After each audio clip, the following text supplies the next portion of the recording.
Welcome back to the show, folks. As promised, our very own Dr. Nelson has just parked his rear end in the studio. Doc, what's your Deerfest plan like? My plan? You make it sound a lot more organized than I ever seem to manage.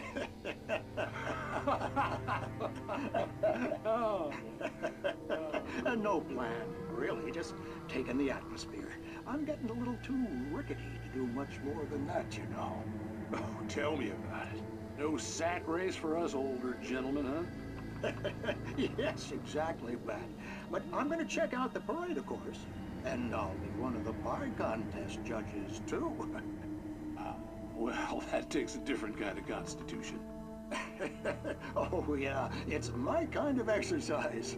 Now, Doc, seriously, you're in pretty good shape, though. You're the outdoors type. I know for a fact you're an avid fisherman. That's right. Matter of fact, just caught a heck of a largemouth bass early this morning. But you're not taking part in the fishing contest?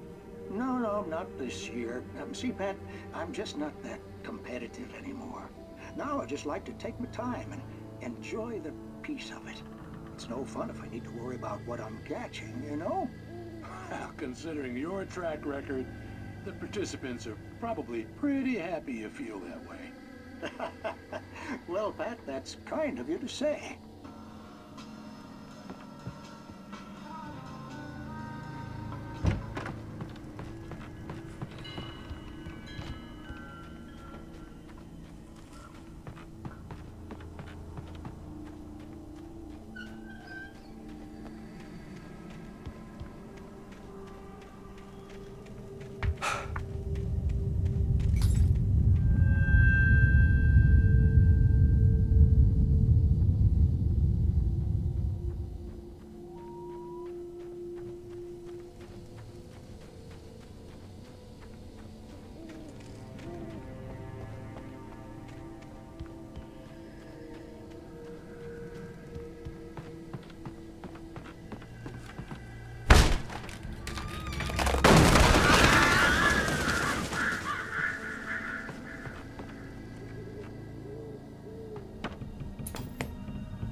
Crime and punishment. The cancer and cure of civilization. But some crimes are impossible to punish, especially in Night Springs. Tonight's episode, The Man in the Mirror.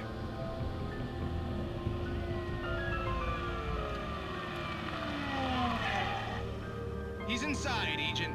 He's a weird one. So, you're confessing to killing that guy, huh? Why? Had it coming? Yeah, but why would you do that? I mean, you're a nice guy. Normal. Took your kid to a soccer game. So how come at the game, you pick a guy and, quoting from the arresting officer's report here, assault the victim's head area repeatedly with the weapon of choice being a pair of bare fists? Wow, that sentence really flows, huh? Maybe you're not the literary type. Okay, so you mess him up. But why? Who was that guy? We couldn't ID him. Why would a guy like you do him like that? I didn't like his face? Well, you must have hated it, because you really went to town there. I mean, there's no way to tell what he looked like. No ID on him either. That must be difficult. But then we ran the fingerprints. Got a match. Your prints. Identical. Huh, how about that? Your son said you were wearing a white shirt when you took him to the game. But the white shirt is on the dead guy. It's plenty red now. You won't get away with this. Do you really think that's in any way relevant to me? I had plenty of time to talk to my boy before the cops arrived, you know? He won't stop screaming, am I right? You think he's ever gonna be okay? I left my mark. Believe me. You bastard. What? You gonna shoot me? What's the point? I'm going to prison. You got me. I don't understand any of this. And you never will. Don't worry. Maybe you'll see me again, Agent. Maybe in the mirror.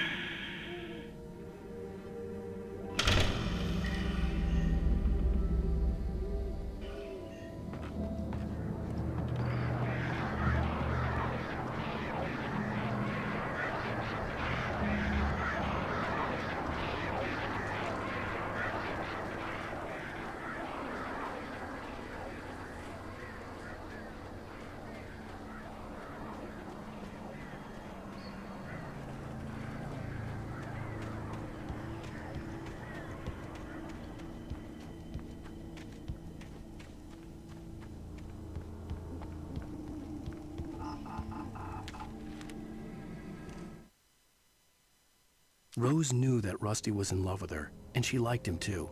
She liked him a lot. He taught her to dance, and life had certainly taught her the value of a man who was gentle. He treated her well, made her smile, made her feel good. But Rusty wasn't the prince of her dreams, and that tended to underline the unbearable truth. She was no closer to that Hollywood magic than he was.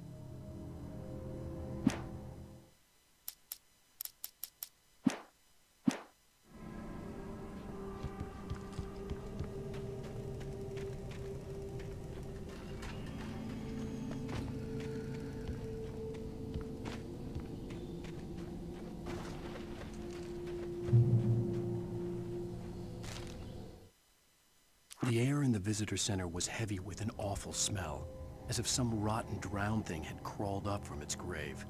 Rusty kept coughing blood. My eyes were drawn to the twisted shape of his broken leg. The attack had been vicious.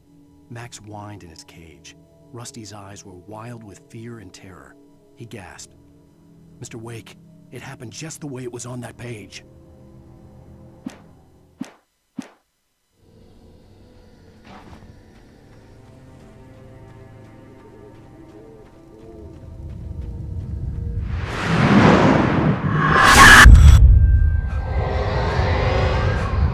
Vision left me weak. This was no head injury.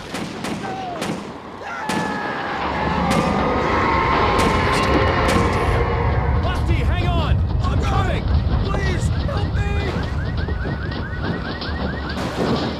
Help me! Help me! Can you hear me? Anyone! Please help! Hello? Back here. I'm back here. Hey. Mr. Wake? Oh, hell. It happened just the way it was on that page. I found. Came true. It knew. So dark. It'll come back for me. You must... The lights. In the office. I have the key. Okay, Rusty. Hang on. I'll be right back. Whatever did this couldn't be far. Rusty had found a page from the manuscript. It would help me understand what had happened. Shh. Good boy.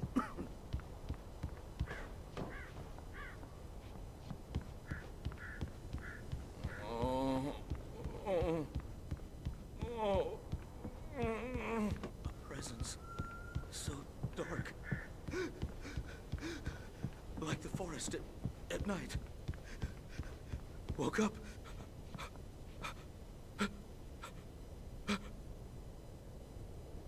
It'll be back. I know it will. It hasn't finished with me yet.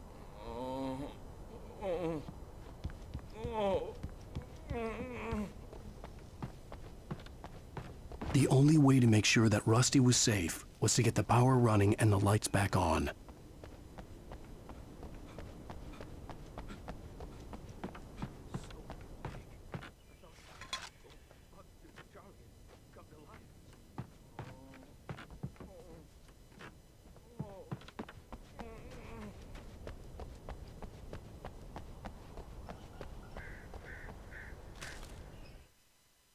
The visitor center was sturdy, but the impact turned the front of the building into splinters.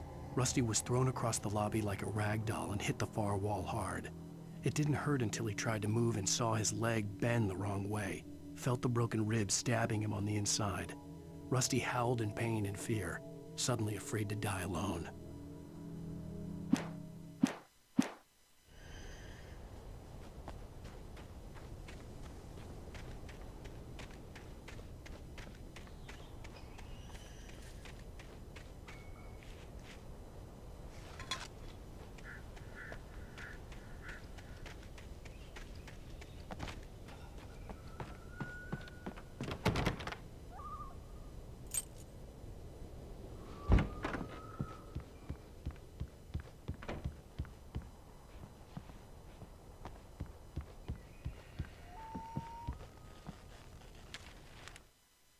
At the last instant, I changed direction and threw myself down. The axe splintered the trunk of a tree. I stumbled into the pool of bright light. My lungs burned. I was too exhausted to move. I tensed as I waited for the killing blow, but it never came. I raised my head. Nothing moved in the darkness beyond. For the moment, bathed in the cold light, I was safe.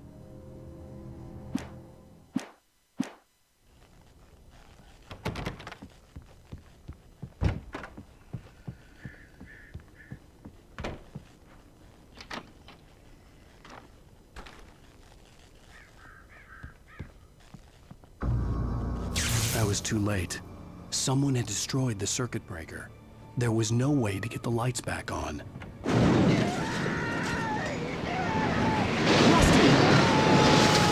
The ground was covered with oily patches. That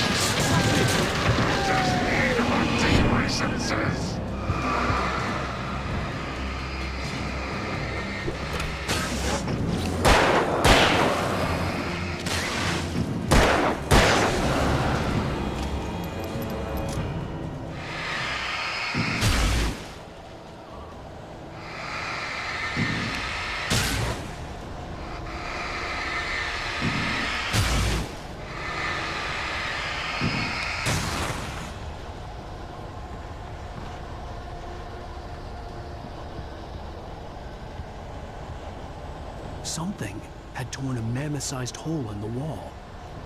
Please! Don't feed the animals. Fishing Is only permitted for those visitors who purchase a park fishing. license. Obey The park ranger's instructions. at all times. Rusty, no! Never. No roads closer than 100 yards. Two bears and wolves. Never approach any other Wildlife closer than 25 yards. pets must be leashed. Never leave your and unattended.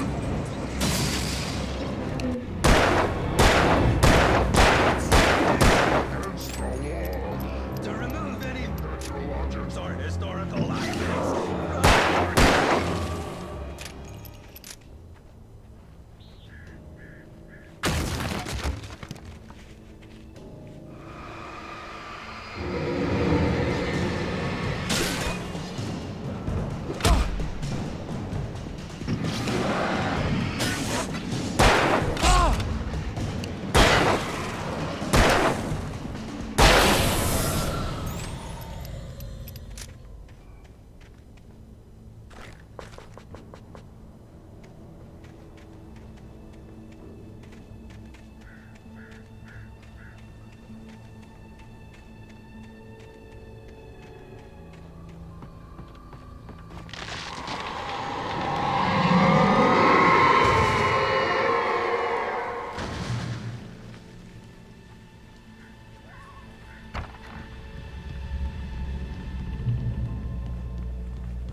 What the hell was that?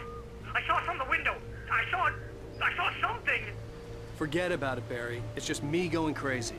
Oh, jeez. Oh, jeez. You're not crazy. I wish you were crazy, but you're not crazy. Ow, be careful. Stay in the cabin. Don't open the door for anyone. I mean it.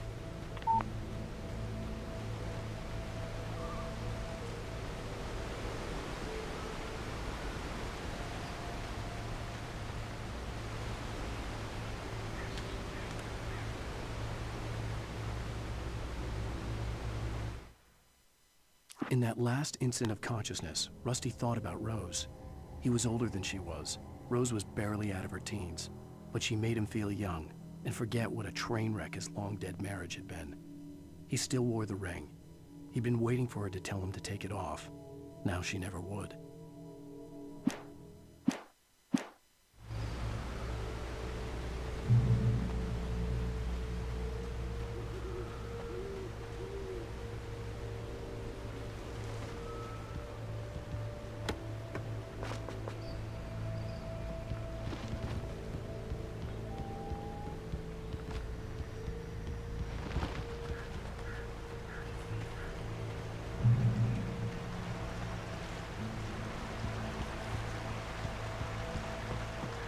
Lover's Peak was at the far end of the nature trail.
Nobody in Bright Falls seemed to know where Al was, but Rose, the waitress at the diner, had seen him.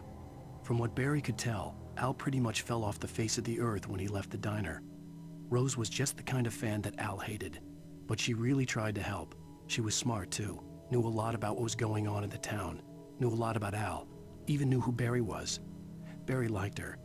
That was no big surprise. When it came to women, Barry and Al rarely saw eye to eye.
turned the corner, afraid of what the flashlight's beam might reveal.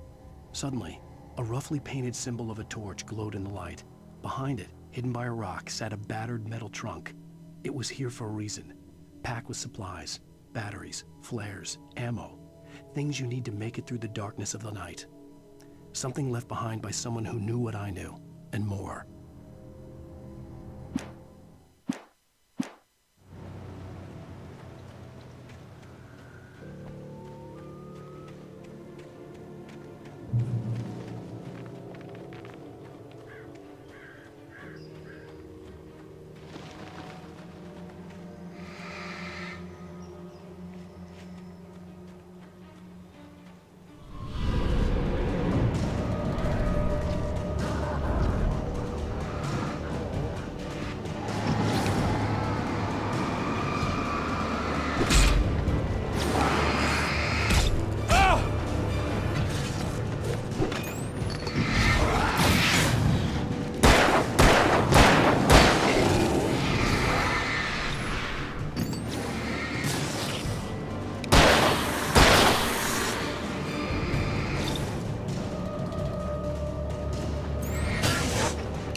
Agent Nightingale didn't want to be in Bright Falls. These little communities revolted him, and he didn't like the trees or the coffee. He now knew that impossible horrors lurked behind the storefronts and smiles. He desperately wanted to turn the car around and just drive until he passed out or ran out of road and booze. But he had a job to do. He had a rider to catch, at any cost.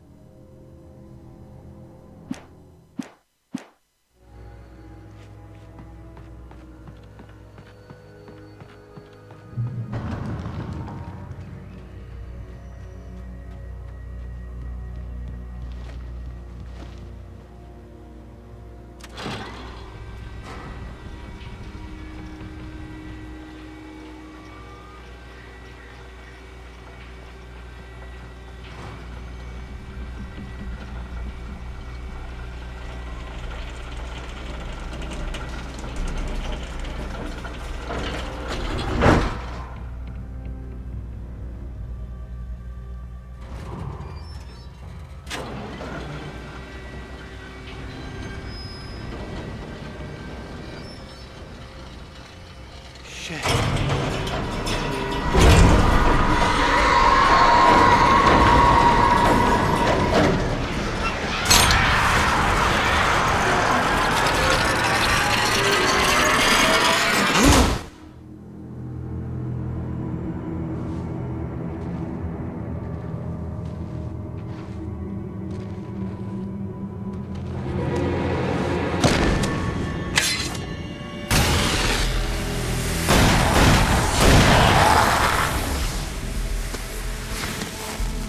Come on, we gotta get moving. More of them coming.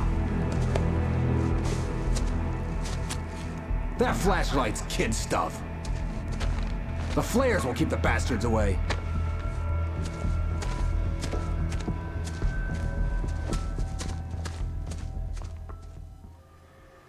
You can see them too?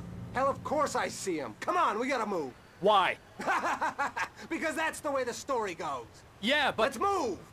I lost my gun back there. Oh, I've got a gun. Just keep that light steady on him. It took a moment, but then I recognized him. He'd been on the ferry when I first arrived here with Alice. He knew my name.